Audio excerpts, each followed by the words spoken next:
આશાપુરા માના મઢનો ઇતિહાસ એનું રહસ્ય મને નથી ખબર. પછી એના દરવાજા એમણે બંધ કરી દીધા. 1500 વર્ષ જૂનું છે.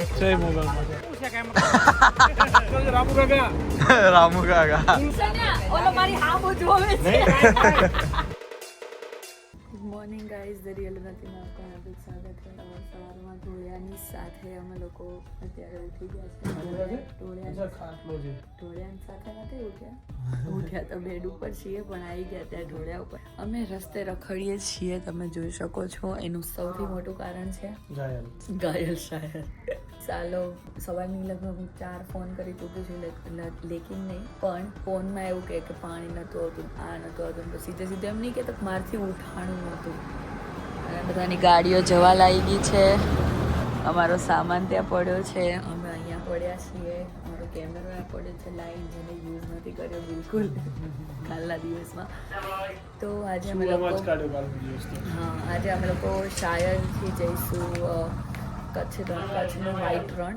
પાકું નથી, કેમ કે પહેલાં અમે લોકો જવાના છે આશાપુરામાં મઢે, અને પછી ત્યાંથી કદાચ જઈશું કચ્છનું રણ. કબરાવ જવું ખબર નહીં, 2-3 જગ્યાએ જવું છે. હવે કઈ જગ્યાએ મેળ આવે જોઈએ. તો પહેલાં તો ઘાયલને આવવા દો. ગાડી રાહ જોઈને અમે રસ્તે રખડીએ જ ક્યાંકના. યશલાને ફોન કરીને પણ ગાડી લઈને આવતો રહે. ઘાયલ આવશે એની હા, એ હાયલા આવશે તો કેમાંથી એક્ઝિટ સુધી. ચલો ગાઈઝ, હવે પહેલાં અમે લોકો થોડા ખખડાઈ નાખીએ ને તો ફટાફટ આવે. ઉતારી દે નાને, અહીંયા કઈ કામનો નથી. હારીનો કદાચ હોય તો ઉતરને હેઠો કર લો પેલા ફોન. અરે પપ્પા ફોન નહીં ઉપાડ્યો એમણે. તો ગાઈઝ એવું હતું મને કે ઘાયલ નહીં આવે, ખાલી યશ જ આવશે. અને આવી ગયો છે સીન ઠોકતો કોકનો નહીં, એ આપણું જ કેવાય. આપણે રહીને ત્યાં સુધી કેવી કંપની ઈવોક વાળાનું કઈક હતું ઉસીનું. હા અચ્છા, ઈવોક વાળાનું ઉસીનું હતું. કઈ નહીં ગાઈઝ, હવે અમે લોકો જઈ રહ્યા છીએ ટેન્ટની બહાર. ગાડી અમારી આવી ગઈ છે. સો ચલો, મસ્તનું ચેકઆઉટ થઈ ગયું. અને ઘાયલની રાહ જોતા જોતા અમે લોકોએ બહાર રસ્તો જોઈ લીધો, સારો એવો રોડ માપી લીધો. તારી પેલા મારી ક્લિપ જોઈ, મારા હાડાનો વ્લોગ આવ્યો. હું હાડાનો મારો વ્લોગ આવી ગયો, જોઈ લેજા. ચલો હવે જોજો, અંદર ગયા તો પછી 2 કલાકે બહાર નીકળીશું. અરે ફોન કરીને મળી લેશું, વાંધો નહીં. હાંજે એ લોકો ફરી થઈ જાય. ઓકે ગાઈઝ, અમે લોકો પેલા બહાર. ઓ સ્ત્રી કલાના બાય બાય સ્ત્રી કલાઉંગી.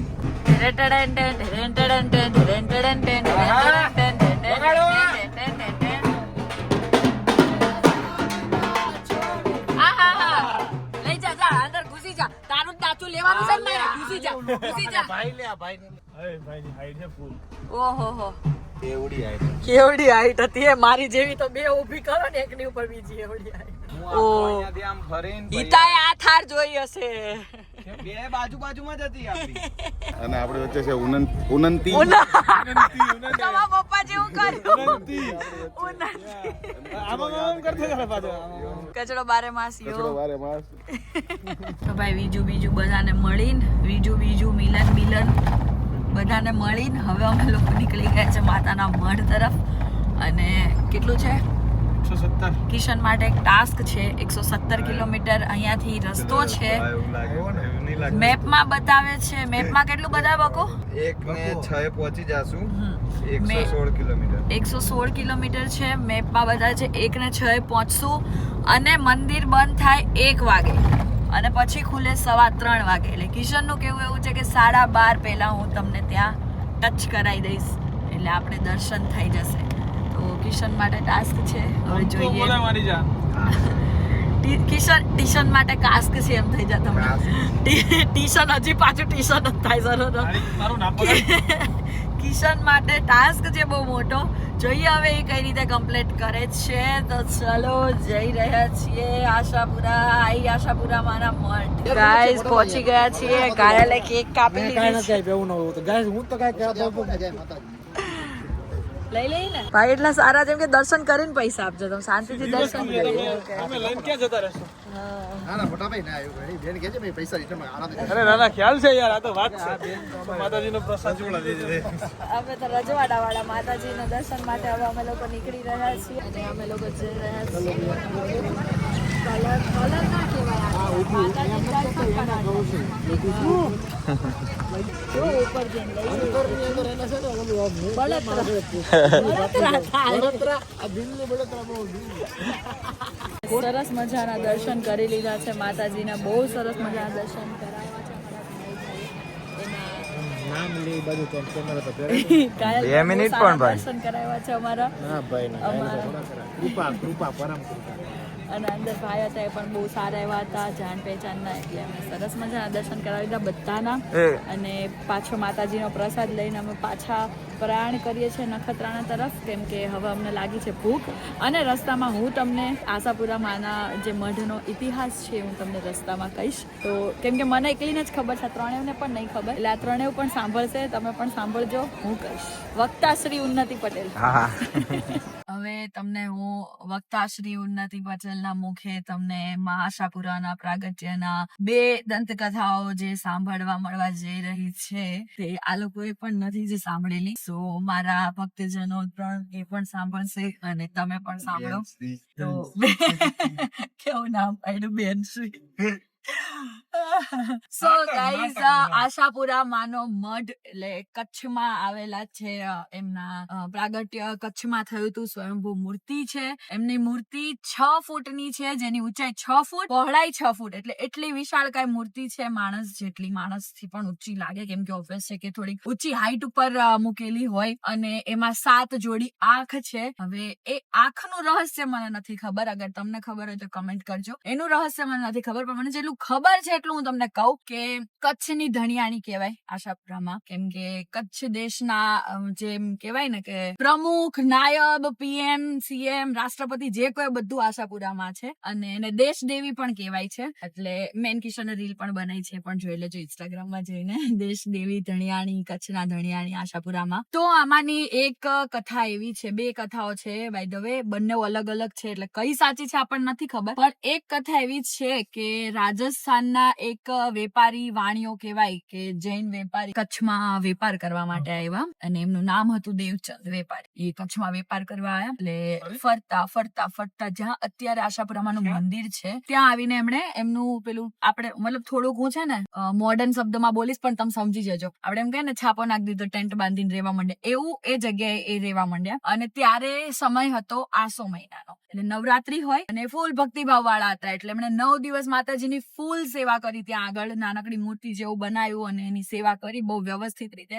એટલે 9મા દિવસે માતાજી એમના સપનામાં આયા, પ્રગટ થયા. એમણે કીધું કે દેવચંદ, હું તારાથી બહુ પ્રસન્ન થઈ છું, હવે જે જગ્યાએ તે મારી પૂજા કરી છે એ જ જગ્યાએ તું મારું મંદિર બનાવ, અને વિશાળકાય મંદિર બનાવ. ને એટલું યાદ રાખજે કે મંદિર બન્યા પછી અંદર એના દરવાજા બંધ કરી દેવાના, અને 6 મહિના સુધી દરવાજા ખોલતા નહીં. એટલે વેપારી એવું કીધું કે ઓકે, એવું કરશું. અને પછી એમણે મંદિર બનાવ્યું. એ બધું રાજસ્થાન થી બધું એમનો બધો સામાન વામાન પરિવાર લઈને અહીંયા આવી ગયા, રહેવાનું ચાલુ કરી દીધું, અને મંદિર બનાવી દીધું. બહુ વિશાળકાય, સરસ વિશાળકાય, એટલે એમના પ્રમાણનું વિશાળકાય વ્યવસ્થિત મંદિર બનાવી દીધું. પછી એના દરવાજા એમણે બંધ કરી દીધા, અને એ દ્વારપાળની જેમ બહાર બેસીને માતાજીનું ધ્યાન રાખતા કે કોઈ દરવાજો ખોલી દે નહીં. આવી રીતે 5 મહિના જતા રહ્યા. 5 મહિના પત્યા, અને એક દિવસ અચાનક એમને મંદિરની અંદરથી ઝાંઝરનો અને કોઈના ચાલવાનો અવાજ આવ્યો વ્યવસ્થિત. એટલો મીઠો મધુર અવાજ હતો કે એમને એમ થયું કે હું ખોલીને જોઉં અંદર કોણ ચાલે છે, એમ આટલો સરસ અવાજ આવે છે. તો એમ દરવાજો ખોલી દીધો. ખોલ્યો એટલે અંદર એકદમ પ્રકાશ થઈ ગયો. અંદર માતાજી ઉભા હતા સાક્ષાત, અને મૂર્તિ બનેલી હતી, સ્વયંભૂ મૂર્તિ બનેલી હતી, જે માતાજી એમના હાથોથી બનાવી હતી. અને પછી એને અચાનક યાદ આવ્યું વેપારીને કે મેં 1 મહિના પહેલા મંદિરમાં પ્રવેશ કરી દીધો છે. તો એમણે પછી માતાજીની માફી માંગી કે મારાથી ભૂલ થઈ ગઈ છે, પણ માતાજી એવું કીધું કે તારી ઉતાવળી વૃત્તિના લીધે તારાથી ભૂલ થઈ છે, પણ તારી ભક્તિથી હું પ્રસન્ન છું, એટલે હું તને માફ કરું છું. પણ આ ભૂલના લીધે એક વસ્તુ એવી પણ થઈ છે કે જે મારી મૂર્તિ છે એ અધૂરી રહી ગઈ છે, કે જેના ચરણ નથી, ખાલી મુખ જ છે, અને મૂર્તિ અધૂરી રહી ગઈ. એટલે પછી એમણે કીધું કે મને માફ કરજો, અને બધી માફી માંગી. માતાજીએ માફ કરીને એવું કીધું કે હું તારાથી બહુ જ ખુશ થઈ ગઈ છું, એટલે તું માગ, તું જે માગીશ હું પૂરું કરીશ. એટલે વેપારી એવું કીધું કે મારે પુત્ર જોઈએ છે. માતાજી એમને પુત્ર આપ્યો. એટલે એમણે આશા રાખી હતી માતાજી પાસે, અને માતાજીએ આશા પૂરી કરી, એટલે એમનું નામ પડ્યું આશાપુરી કે આશાપુરા, જે કો એ માતાજીનું નામ પડ્યું. આ એક કથા હતી. હવે બીજી કથા એવી છે કે રાજસ્થાનની જ છે કથા, કેમ કે ઓબ્વિયસલી મને લાગે કચ્છ થી રાજસ્થાન બહુ નજીક થાય હે ને પોસિબલ. એટલે બીજી કથા એવી છે કે એક સુલતાન કેવું કઈક કીધું, આઈ થિંક એવા 2 જણા હતા કે જે 2 ભેગા થઈને પ્રજાને બહુ ત્રાસ આપતા હતા. અને ત્યારે એ વખતે રાજસ્થાનમાં ભારમલ નામના એક રાજા હતા જેમણે આ બધા પ્રજાને એમનાથી મુક્ત કરાવી, અને એમના કુળદેવી હતા આશાપુરામાં.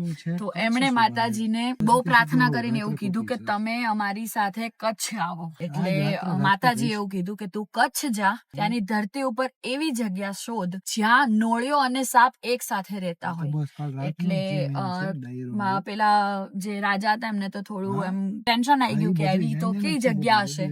પછી એ કચ્છ આવ્યા, એમણે આખા કચ્છમાં ફરી પરિભ્રમણ કરીને જગ્યા ગોતી, અને અત્યારે જ્યાં મંદિર છે જે જગ્યાએ, ત્યાં આગળ સાપ અને નોળિયો સાથે રમતા હતા કચ્છની આ ધરતી ઉપર. એ જગ્યા ઉપર આ વસ્તુ થઈ, એટલે ત્યાં આગળ માતાજીનું મંદિર બનાવવામાં આવ્યું. હવે એ મંદિરમાં માતાજીને સ્થાપન કરવામાં આવ્યા. માતાજી ખુદ આવી ગયા રાજસ્થાનથી અહીંયા, પછી બધાની આશા પૂરી કરવા માંડ્યા. એટલે એ દેશ વિદેશમાં પ્રચલિત થઈ ગયા, અને આશાપુરામાંનો મઢ એવું કહેવાય. અને આ મઢ 1819માં ભૂકંપ આવ્યો તો બહુ જબરદસ્ત. જયારે હું તમે કોઈ જ નહોતા, જે બહુ એજ વાળું વ્યક્તિ મારો બ્લોગ જોતા હશે એ પણ નહોતા, કેમ કે 1819 એટલે કેટલા વર્ષ થયા. અને મંદિર 1500 વર્ષ જૂનું છે, એટલે કે 14મી સદીનું મંદિર છે. 1819માં થોડો ભૂકંપ આવ્યો હતો. હવે ભૂકંપ આવ્યો એટલે મંદિર જર્જરિત થઈ ગયું, આખું મંદિર જમીન દોષ થઈ ગયું. પછી ત્યારના જે રાજા હતા એમણે આખું મંદિર ફરીથી બંધાવ્યું, અને એ પછી 2001માં ફરીથી ભૂકંપ આવ્યો, ત્યારે ફરીથી મંદિરનું આખું જે ઉપરનું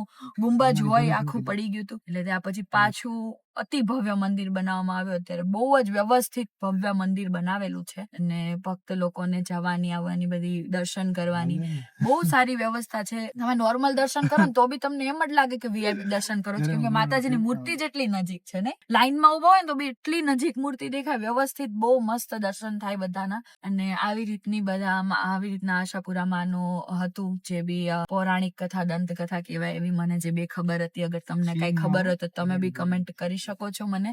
અને બીજી એક વાત એ કહેવા માંગીશ કે જાડેજાના કુળદેવી કહેવાય, અને આશાપુરામાં એ દુર્ગામાં અને અન્નપૂર્ણામાના સ્વરૂપે પણ પૂજાય. એટલે પટેલ, તમને ખબર હશે પટેલોના કુળદેવી અન્નપૂર્ણામાં છે, તો આપણા પણ કુળદેવી આશાપુરામાં કહી શકીએ એવું કહી શકાય. અને 51 શક્તિપીઠમાં આ મઢનો સમાવેશ નથી થતો, કેમ કે 51 શક્તિપીઠ એવા છે કે જ્યાં જ્યાં સતી માતાના બધા અંગ પડ્યા હતા. અહીંયા કોઈ અંગ નથી પડ્યું, પણ આ મઢ કહેવાય છે માતાજીનો.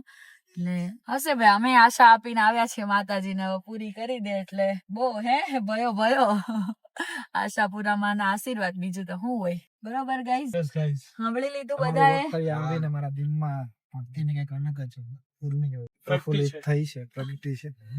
ઈ તમારી આશ સાથે મારી નાનકડી આશ છે એ પૂરી થઈ જાય, એટલે બહુ મારે તો. ના અમે બી કઈ આમ ક્યાંક જાય એટલે નકરું માંગી જ નથી લેતા, અમે લિમિટમાં જ માંગી છે. અમે ઢગલો નથી કરી દેતા, માતાજી કન્ફ્યુઝ થઈ જાય કરવું. થોડી ઘણી મિલતી જુલતી હોય. હા ઈ પોસિબલ છે, હા હોઈ શકે. તારા મુદ્દે મારા નાના એ તો માતાજી આટલા પરચા પૂર્યા છે એટલે આપણા પરચા બી પૂરશે જ, ટેન્શન નહીં લેવાનું. ભગવાન ને ઠાકર ને જે કોઈ કરે એ ઠીક. બરોબર ગાઈઝ, હવે અમે જઈ રહ્યા છીએ ખાવા તરફ. મતલબ ભૂખ લાગી છે બહુ જ, એટલે નખત્રાણા ખાવાનું અમારી રાહ જોઈ રહ્યું છે. અમે એની તરફ જઈ રહ્યા છીએ, અને અમે લોકોએ થોડુંક આમ ઓરેન્જ જ્યુસ પીને થોડીક એનર્જી લઈ લીધી છે. તમને કેવું લાગ્યું કમેન્ટ કરજો, અને તમને કઈ વધારાની ખબર હોય તો પણ કમેન્ટ કરજો ગાઈઝ. તમને લાગતું હશે કે વ્લોગ ખાલી ને ખાલી ગાડીમાં જ આવે છે, પણ એ વાત સાચી છે, કેમ કે અમે લોકો જમવા માટે ગયા હતા પણ ત્યાં વ્લોગ બનાવવાનો ભૂલાઈ ગયો હતો, કેમ કે વાતોમાં એટલા અમે મશગુલ થઈ ગયા હતા, કેમ કે અમારા શોરૂમના કસ્ટમર સારા એવા અહીંયા અમને મળી ગયા હતા કિશનને ફોન કરીને કે અહીંયા જ આવો. પછી અમે લોકો ગયા, એમણે વ્યવસ્થિત અમને જમાડ્યું, ઓફિસે લઈ ગયા બેઠા. એટલે બધું વ્લોગ બધું ભૂલાઈ ગયું હતું થોડીક વાર માટે. પાછું યાદ આવ્યું, પાછું બતાવી દીધું ભાઈ અમે જમી લીધું છે, એટલે તમે ટેન્શન લેતા નહીં. હવે ટિફિન લઈને ના આવતા. ને હવે અમે લોકો નીકળી ગયા છીએ કબરાવ મોગલધામ. ત્યાં જઈને તમને કરાવું દર્શન મોગલમાના. માંગલધામ એ જ ભગોડા ધામ અને એ જ કબરાવ ધામ. ઓકે ગાઈઝ, ચલો. So guys, finally arrived at Kabrau. Kabrau મોગલમાના સાનિધ્યમાં પહોંચી ગયા છે ભક્તિભાવના મન સાથે. માતાજીના દર્શન કરશું. જય મોગલમાં. જય મોગલમાં, જય મોગલમાં. ઢળતા સૂરજની સાથે અમે લોકો પહોંચી ગયા છીએ અહીંયા કબરાવ. અને હવે અમે લોકો જઈ રહ્યા છીએ ઘાયલભાઈને એના ફ્રેન્ડ્સ મળી ગયા છે અને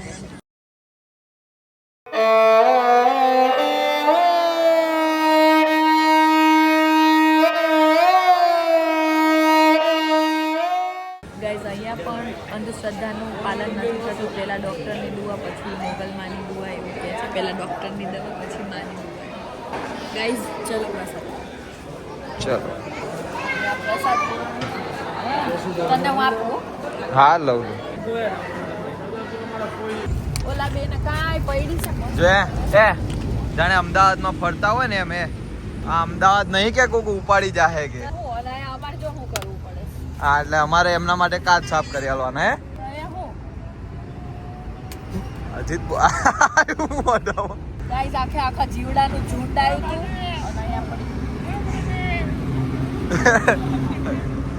કેમ ભાઈ કેમ બૂમો પાડે એને જવા દે. તેલ લેવા લે, આપણે તું પાણી ભરી હરખું સાફ કર જો ભાવ શું થયું શું થયું અમે આપણે બે ગાડી ચલાવીએ બરાબર હા તો કાઈ કાચ સાફ કરવામાં તો આનું આ તો લે પકડે હા આપો કપડું આપો જાઓ ઉતારો ઓલી બાજુ કર આમ. હા, લાવો. થોડુંક નાખ દે, પલાળ દે. ઓકે શું છે કાઈ મકા એથી નથી લૂછવાનું, શાંતિ રાખને. ઈ બસ. કોરું કપડું છે. આ એટલે એ થોડું ઘરે લઈ જવાનું. અરે તારા હમણાં મારે કંઈક કહેવાય છે. રેવા દે ને, આવડે નહીં ખબર છે. હું નથી તો પાછું કઈ ઘર સાફ કરતે અત્યારે આપણે ઘરે જવાનું છે બધે કોક કિશનની કોરું કપડું પાછું લેવા મોકલે હો પછી. હા નવું લેવું પડશે હો ભાઈ હા હું કેનાથી સાફ કરું તાર ટી-શર્ટ કાઢીને કરવો પડશે. લે આપે રહેજો બટા વયાય. અરે તો આમ જો વાદી લેવા જો હા, વયાય, વયાય. જો પંપ મારવા માંડ્યો ગાઈસ પંપ ભરવા માંડ્યો નથી અરે અમે ખાલી ઘરમાં ખાલી હું અમે ખાલી તું તો કઈ આ તો ખતરાઓ આવે ને અમારા ખોટા ગણો છે એવા જો તે મારી લે, વાઈપર ઊંચું કર. લે, વાઈપર ઊંચું કર તો.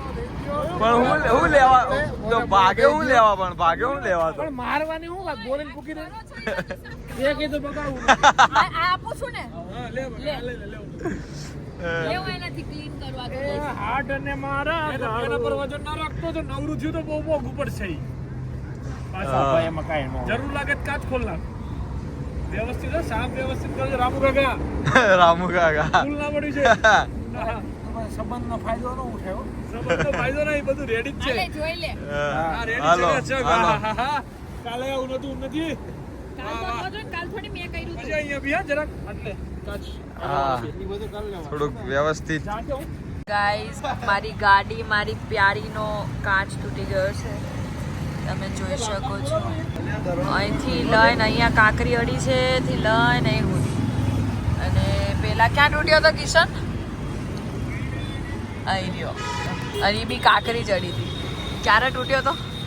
રાજકોટ આવ્યો પહેલી વખત ત્યારે અને બીજી વાર રાજકોટ ફરી આવ્યો. રાજકોટ આવ્યો. પછી યશે હું આપ્યું, યશ એનું કે આટલું તૂટ્યું તો સારું થયું તો આટલું તૂટ્યું ને વધારે સારું થાય એટલે આટલું તૂટ્યું તો શું સારું થયું? મને એ યાદ નહીં શું સારું થયું? એવું ના યાદ હોય મારું જેને નાનું મોટું ના ગણો ના મોટું ગણવાનું હવે. લે, કદાચ કાચ તૂટે ને ભાઈ આપણે જીટુબી ચાલુ કરી દીધી બોપલ ને હા બોપલ હા હા બોપલ જીટુબી ઓપનિંગ થઈ ગઈ બોલો હવે બોપલ જીટુબી ઓપનિંગ કાંઈ નહીં, હવે થોડો મોટો તૂટ્યો છે, કાંઈક બીજું મોટું કંઈક થવાનું હશે ગાઈઝ. ચાલો તાર બાકી હું હવે રાજકોટ ઊંઘતા રાજકોટ પહોંચી ગયા છીએ ને. ચલો પેલા ઉપર જઈએ. સો ગાઈઝ અત્યારે પહોંચી ગયા છીએ ભાલુને મળવા માટે. અમારો ભાલુ હમણાં તમને ઉપર જઈને બતાડું છું કેવો છે. કાલ ખીલ ખાવાનું વ્યવસ્થિત અમે બતાવું છું અને અમે લોકો અહીંયા આવ્યા છીએ બધું ખાવા પીવા વ્યવસ્થિત મોજ કરવા. અરે યાર, હાલો અરે યાર, અરે યાર, એ પાછા ભગાવેલા. ઉપર જ બેહાડ દો સન્યા, ઓલો મારી હામું જોવે છે.